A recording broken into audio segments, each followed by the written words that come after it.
फिर से एक बार स्वागत है मेरे चैनल पर। मैं हूं राज, आप देख रहे हैं हाईवे नाइट। दोस्तों, आज की जो घटना है ये पवन जी ने भेजा है नासिक शहर से, महाराष्ट्र के।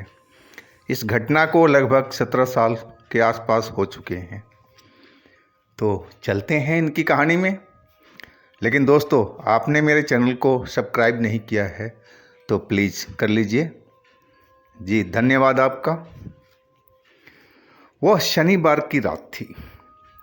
पवन शहर से अपने गांव की तरफ जा रहा था क्योंकि कल उसका ऑफिस बंद था और इस टाइम ऑफिस का बंद हुआ था तो करीब करीब 8:30 बज चुका था रात को। क्योंकि बॉस कभी कभी देर से बैठे रहते हैं, नहीं तो ऑफिस 7 बजे तक तो बंद ही हो जाता है। पवन अपने गांव सप्ताह में एक दिन जाता था, वो था शनिवार का दिन, और आज वही दिन था। पवन निकल चुका था अपनी बाइक ले करके। उसका गांव जो था करीब करीब 90 किलोमीटर के आसपास था शहर से। अब रात के शनिवार का दिन था, अब सुनसान तो था ही रोड, क्योंकि भीड़ भाड़ आज कुछ कमी रहती थी। वो अपने रास्ते पर, उस हाईवे पर निकलता चला जा रहा था। जब उसका घर करीब 20 किलोमीटर रह गया था तो रोड बिल्कुल सुन सपाटा हो चुका था। अब ट्रैफिक जो था वो नाम मात्र को कभी कभी दिख रहा था, अदरवाइज़ तो बिल्कुल रोड खाली हो चुका था। क्योंकि रात भी काफ़ी हो चुकी थी और अंधेरा भी घना था। वो आगे आगे चलता जा रहा था, तभी पीछे से एक बाइक बहुत तेज़ी से उसको आगे निकली, पवन के आगे निकली, तेज़ी से, बहुत ज़ोर से बाइक, और वो भी स्टंट मारता हुआ जैसे कोई लहरा के चला रहा हो। और उसके पीछे में पवन ने देखा कि एक लड़की बैठी हुई थी जो उसके खुले बाल लहरा रहे थे और चेहरे पर दुपट्टा से अपना फेस को कवर कर रखा था, और लड़का हेलमेट पहने हुआ था और तेज़ी से झूम करके निकल चुके थे। लेकिन आवाज़ जो थी बाइक की वह नहीं आई थी जैसी बाइक की आनी चाहिए, बिल्कुल ऐसे ही निकल गए थे। पवन तो एक बार डर गया था कि उसके बिल्कुल बराबर से वो बाइक निकली थी। आगे एक बरसाती नाला था और वहाँ पे एक छोटी सी पुलिया बनी हुई थी। पुलिया थोड़ी संकरी थी तो वहाँ पर थोड़ा स्पीड कम करके निकला जाता था कि थोड़ा टेढ़ी मेढ़ी भी थी वो। लेकिन वो अभी वो पुलिया तक पहुँचे भी नहीं थे कि वो पुलिया के नीचे उनकी बाइक नीचे गिर गई। पवन ने देखा और देख करके वो दहल चुका था, डर गया था। वो उस जगह पहुंचा, फटाफट अपनी बाइक को स्टैंड पर खड़ा किया और नीचे देखा तो नीचे तो गहरा अंधेरा था। और वो ज़ोर ज़ोर से चिल्लाने लगा कि भाई कौन है नीचे, कोई बचा है क्या, बताओ। लेकिन कोई आवाज़ नहीं आ रही थी। अगर बाइक गिरी होती तो आवाज़ भी होनी चाहिए थी, लेकिन आवाज़ तो कुछ नहीं आई थी। पवन ये सब माजरा समझ नहीं पाया था और वो किसी से हेल्प मांगने का सोच रहा था कि कोई गाड़ी आए तो उसको रोक करके बताया जाए कि यहाँ पे एक बाइक का एक्सीडेंट हुआ है और हेल्प किया जाए। कि नीचे गहरा अंधेरा था। वो जो नाला था वैसे तो बरसात के टाइम में पानी भर रहता था, लेकिन अभी नहीं था पानी, वो सूखा हुआ था। पवन अकेला नीचे जाना नहीं चाह रहा था। एक कार वाला उसको दिखा पवन को आता हुआ। पवन उसके आगे हाथ रोका। वो गाड़ी वाले ने तो धीमी स्पीड किया, लेकिन बोलता हुआ निकल गया कि भाई यहाँ मत रुको, ये जगह ठीक नहीं है, तुम फंस जाओगे किसी लफड़े में। और वो निकल गया था। पवन को समझ में नहीं आ रहा था कि किसी की जान बचाना लफड़े वाला काम कहाँ से हो गया। अगर हमारी किसी और की वजह से किसी की जान बच जाए, यह तो एक नेक काम है। वो कुछ समझ नहीं पाया था। अब वो अकेले जाने के लिए सोच लिया था नीचे में। वो नीचे उतरता गया क्योंकि नीचे बहुत था वो नाला, लेकिन अंधेरा काफ़ी था। कुछ देर तो उसको अंधेरे में देखने के लिए खड़ा रहना पड़ा, तब जा कर के हल्का फुल्का उसको नज़र आने लगा था। लेकिन उसको कहीं बाइक गिरी हुई दिखाई नहीं पड़ रही थी और ना ही कोई लोग दिखाई पड़ रहे थे। जो एक लड़का एक लड़की थे वो कहीं नज़र नहीं आ रहे थे। वो आवाज़ मारने लगा, कोई है भाई यहाँ पर? कोई मदद चाहिए? आप लोग सही सलामत हो? कुछ जवाब तो दो। लेकिन कोई जवाब नहीं आ रहा था। अब वो थोड़ा पुलिया के अंदर चला गया था देखते देखते, लेकिन पुलिया तो बिल्कुल खाली पड़ा हुआ था। पानी तो था नहीं उसमें, सब सूखा हुआ पड़ा था।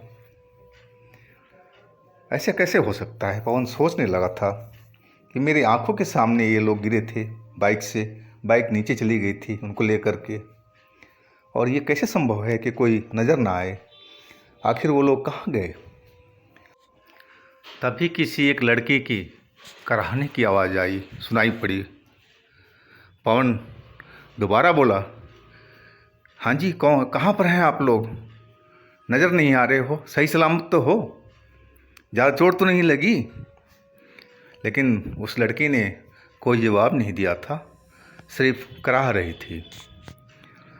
पवन उसका आवाज़ का आइडिया लगा करके और आगे चलता जा रहा था जिधर से कराहने की आवाज़ आ रही थी। वो नाले के बाहर का साइड का एरिया था, कॉर्नर का।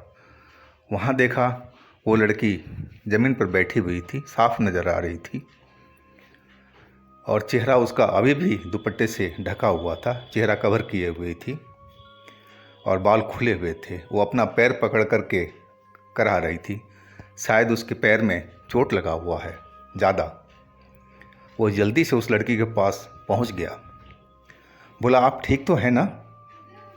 लड़की बोली, नहीं, मेरे पैर में काफ़ी चोट लगा हुआ है, मेरे से खड़ा नहीं हुआ जा रहा है।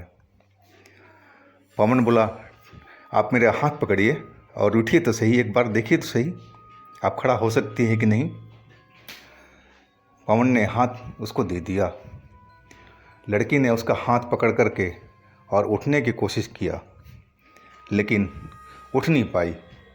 बोलती, नहीं नहीं, मेरे से नहीं हो पाएगा। पवन बोला, जो लड़का आपके साथ में था वो कहाँ पर है? वो नज़र नहीं आ रहा है, वो जिंदा तो है ना? लड़की कुछ नहीं बोली। बोली, आप मुझे उठाओ ना प्लीज़, मुझे बहुत दर्द हो रहा है।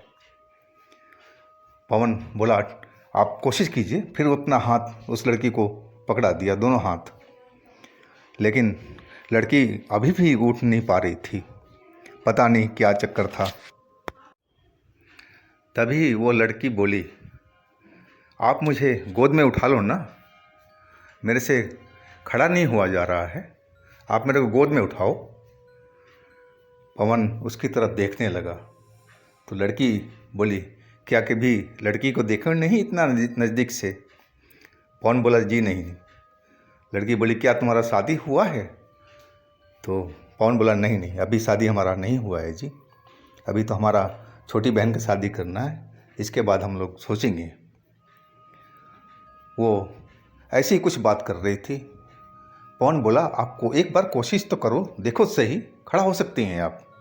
लेकिन वो जिद पर अड़ी थी कि तुम मुझे गोदी में ले लो, और अपना वो चेहरा जो कवर कर रखी थी उसने दुपट्टा अपना हटा दिया। गजब की खूबसूरती थी उसके चेहरे पर, पवन देखता ही रह गया था। उस अंधेरे में उसके चेहरे से जैसे चमक सी आ रही थी। बहुत खूबसूरत लड़की थी, एक परी की तरह लग रही थी। पवन उसको देखता ही रह गया था। वो भूल गया कि वो किस मकसद से नीचे आया है यहाँ रोड से, और उसको क्या करना चाहिए था। वो लड़की अब उसकी आंखों में देख रही थी, पवन की आंखों में। बोली, क्या देख रहे हो? और पवन उसकी आंखों में खो गया था। बोला, लड़की बोली, क्या मेरे आंखों में देखते रहोगे कि मुझे गोद में उठाओगे भी? पवन बोला, हाँ हाँ उठा रहा हूँ। और पवन उसके गोद में उठा लिया था। अब उसके जो जिस्म से अब जो खुशबू आ रही थी उसमें वो डूबता चला गया था। अब उसको अपना होश नहीं था कि मैं किस मकसद से यहाँ पर आया था, मुझे क्या करना चाहिए था। उस लड़की के माया जाल में वो बुरी तरह से फंस चुका था। उस लड़की ने शायद उस पर कोई सम्मोहन, कोई जादू ऐसा कुछ कर दिया था। पवन अब उस लड़की के माया जाल में फंस चुका था, उसके पूरी तरह से बस में आ चुका था। अब उसको ये नहीं पता कि वहाँ पर अब उसको क्या करना चाहिए और उसके साथ में अब क्या होने वाला है। वो सब कुछ भूल चुका था। उस लड़की ने उसके ऊपर कोई माया जाल कर दिया था। शायद उसका यही मकसद था कि कैसे भी करके इस लड़के को यहाँ नीचे बुलाया जाए, और वो अपनी मकसद में कामयाब रही थी। पवन को लगा कि वो किसी फूलों वाला गार्डन में उस लड़की के साथ में बैठा हुआ है, प्यार मोहब्बत की बातें कर रहे हैं, वह उसकी प्रेमिका है। वो कभी झूला झूल रहे हैं, कभी वो गार्डन का सैर कर रहे हैं। पवन को ऐसा सब महसूस हो रहा था। पवन आखिरकार उसके गोद में सो चुका था। जब पवन की आँख खुली तो देखा सुबह होने वाली है और वो अपना ज़मीन पर लेटा हुआ है उस नाले के नीचे। उसको धीरे धीरे सब रात की बातें याद आने लगी। वो जल्दी से उठ कर के खड़ा हुआ। वो समझ गया कि कोई वो मायाजाल में फंस चुका था। देखा ना तो वहाँ कोई बाइक थी गिरी हुई, ना कोई वहाँ लड़की थी, ना कोई लड़का था। कोई ऐसा कोई निशान नहीं था जिसे मालूम पड़े कि हाँ कोई बाइक का एक्सीडेंट हुआ था और ऊपर से बाइक नीचे तक आई थी। ऐसा कुछ भी नहीं लग रहा था। वो डर तो बहुत गया और जल्दी से वहाँ से ऊपर आया। देखा तो उसकी बाइक खड़ी थी अपनी जगह पर। वो भगवान को शुक्रिया कहा कि चलो उसकी जान तो बच गई और बाइक भी सही सलामत है।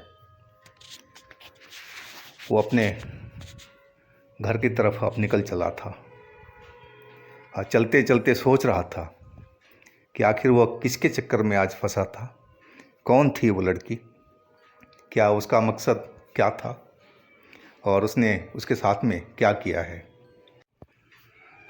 इस सवाल का जवाब उसको 1 हफ्ते के बाद में मिला। वो भी शनिवार का दिन था जब वो दोबारा घर पर आया था, लेकिन इस बार टाइम से वो अपने घर पहुंच गया था।